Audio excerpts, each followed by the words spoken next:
Friends, आप आपका स्वागत है। एपिसोड के स्टार्ट में हम देखते हैं लीज अपने बारे में सोच रही होती है।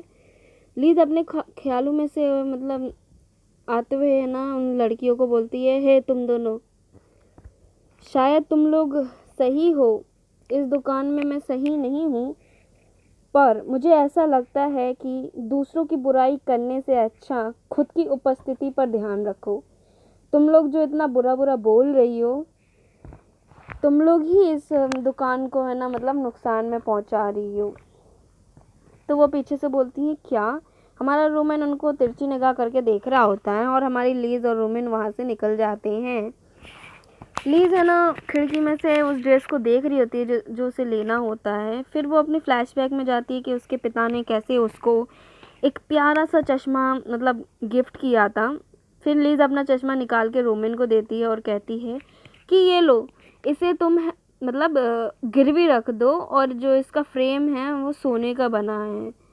इससे एक ड्रेस खरीदने तक के पैसे तो आ ही जाएंगे। रोमन कहता है, क्या आपको यकीन है? ये एक हमारी लीज कहती है, ये एक महान उद्देश्य के लिए ज़रूरी बलिदान है। प्लस मैं जैसे ही काम ख़त्म होगा वैसे ही मैं इसे वापस पा भी सकती हूँ। फिर है ना वो अपने फ्लैशबैक से बाहर आती है और बोलती है कि मेरा मूड बदलने के कारण मैंने इसलिए उतार दिया। ड्यूक कहते हैं, क्या ऐसा है? मुझे लगता है कि ये वैसे भी इतना महत्वपूर्ण नहीं है, आइए बैठिए। तो हमारा ड्यूक कहता है, आइए सुने कि आप किस लिए यहाँ पर आई हैं। लीज कहती है, जैसे कि मैंने अपने पत्र में बताया था आपको कि मुझे आपकी मदद चाहिए। हमारी अभी हमारी ना आर्थिक स्थिति अच्छी नहीं चल रही है, ना हमारे फैमिली में कुछ ठीक से चल पा रहा है। और मेरी एक ही बात है, मेरी एक ही बात पर आप यकीन नहीं कर पाओगे। मेरे पिता निर्दोष हैं, उन पर झूठा आरोप लगाया गया है। मैं उसकी बेगुनाही अपने पिता की बेगुनाही साबित करना चाहती हूँ और उसे उन्हें बचाना चाहती हूँ। मैं जानती हूँ कि आपसे मैं बहुत कुछ मांग रही हूँ, आपकी कृपा है, फिर भी मैं ये आपकी मदद की तलाश में हूँ। ड्यूक उसको देखते हैं और कहते हैं, मुझे भी लगता है कि आपके पिता निर्दोष हैं। आपके पिता एक सम्मानित द्वितीय श्रेणी के जादुई विद्वान थे जो अपने शोध के प्रति अत्यंत समर्पित थे। लीज, योर ग्रेस, हो सकता है तो मुझे नापसंद करता हो, लेकिन मैं देख रही हूँ कि वह मेरे पिता को कितना सच्चे मन से सम्मान करता है मेरे पिता को। हमारी लीज कहती है कि फिर भी हमारे घरों के बीच में लंबे समय से चल रहे संबंधों के बातचीत में बदले कुछ मांगे बिना अनुरोध स्वीकार नहीं कर सकता। हमारी लीज कहती है कि ड्यूक कहता है कि हम आते हैं अपनी सीरियस बात पे। तो हमारी लीज कहती है, चलो अब हम लोग असली मुद्दे पे आए हैं। तो हमारी लीज कहती है, ऑफ कोर्स। हमारी लीज कहती है कि बदले में कुछ दिए बिना अनुरोध करने के लिए ये शर्म की बात है। आप एक जादुई रत्न, एक अमूल्य विरासत है जो मेरे परिवार की एक जादुई चीज़ है, उससे हम बहुत कुछ रख सकते हैं। हमारा ड्यूक इन सब बातों में रुचि दिखाता है और हमारी लीज मनी मन में सोच रही होती है, जो ट्रांसलेना ख़ानदान है, उन्हें हमेशा से ही जादुई रत्नों में गहरी रुचि रखी थी। मैंने बहुत सारी किताबों में और जानकारी ली है कि जो ट्रांसलेना परिवार है उन सबको ये सब बहुत पसंद है और इनमें बहुत सारे रत्न ऐसे भी हैं जो बेहतरीन सामग्री हैं। मुझे पता है कि वह मेरे प्रस्ताव को स्वीकार करेगा। अगर तुम मदद का वादा करो तो मैं अपने अंकल अपने पूर्वजों की और ढेर सारे दस्तावेज दे सकती हूँ। इसके अलावा मैं आपको अन्य सभी जादुई रत्न भी दे दूँगी जब मैं पुनः प्राप्त हो जाएंगे। लीज, मैंने अपनी सारे पत्ते सामने रख दिए हैं, आप क्या कहते हैं? ड्यूक, बुरा नहीं है पर इतना काफ़ी नहीं है, आपके पास देने के लिए और भी कुछ है। हमारी लीज बहुत डर जाती है और कहती है कि क्या इतना काफ़ी नहीं है?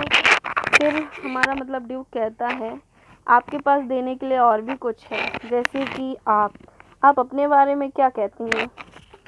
हमारा ड्यूक कहता है सहयोग के बाद के तौर पर मुझसे शादी क्यों नहीं कर लेती?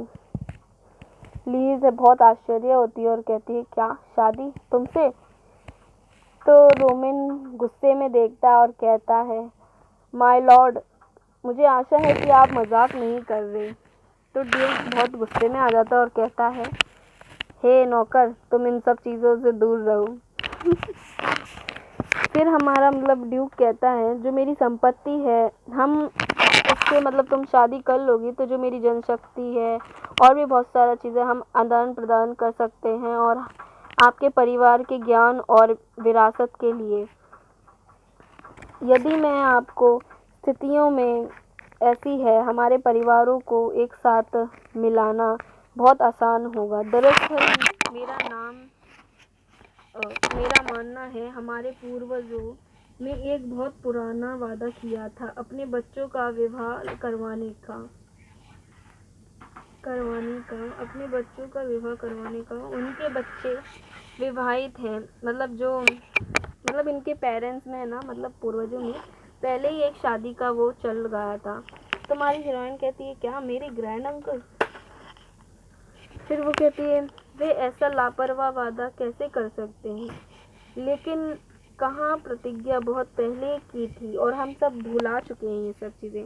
तुम्हारी सगाई तो पहले ही हो चुकी है और से भी तय हो चुकी है और तुम्हारे फादर के जेल जाने के बाद ये सगाई टूट चुकी है। तुम्हारी हीरोइन कहती है क्या आपने सुना है? तुम्हारा ड्यूक कहता है हाँ मैंने सुना है।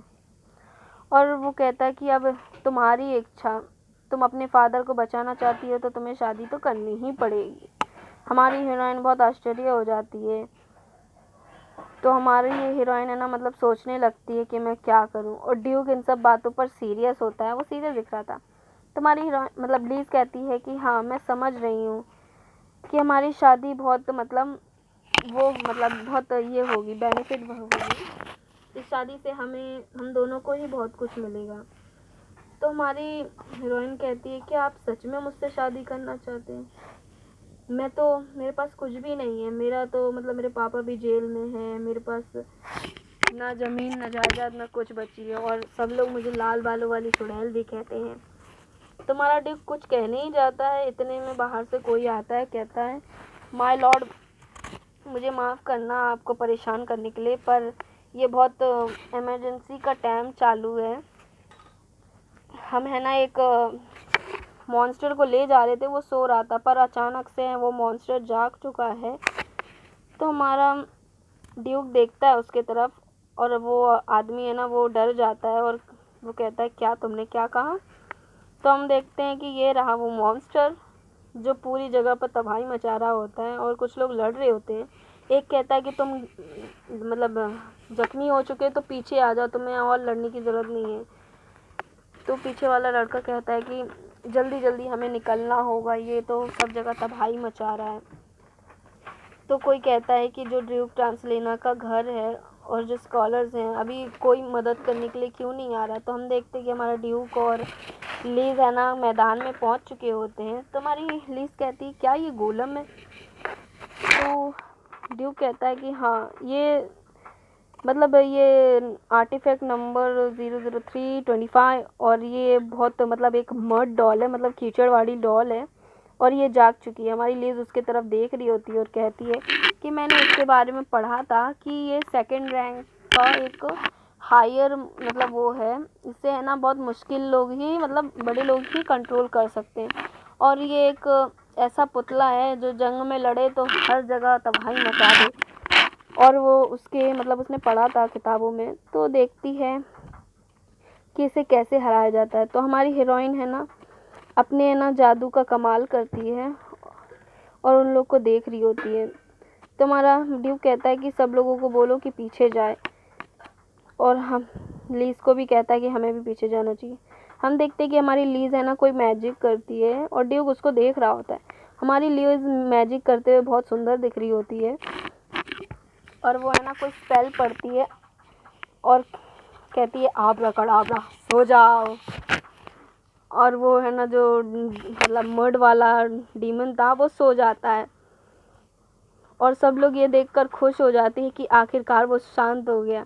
तुम्हारी हीरोइन कहती है थैंक गॉड ये काम कर गया, मैंने बड़ी मुश्किल से किया है।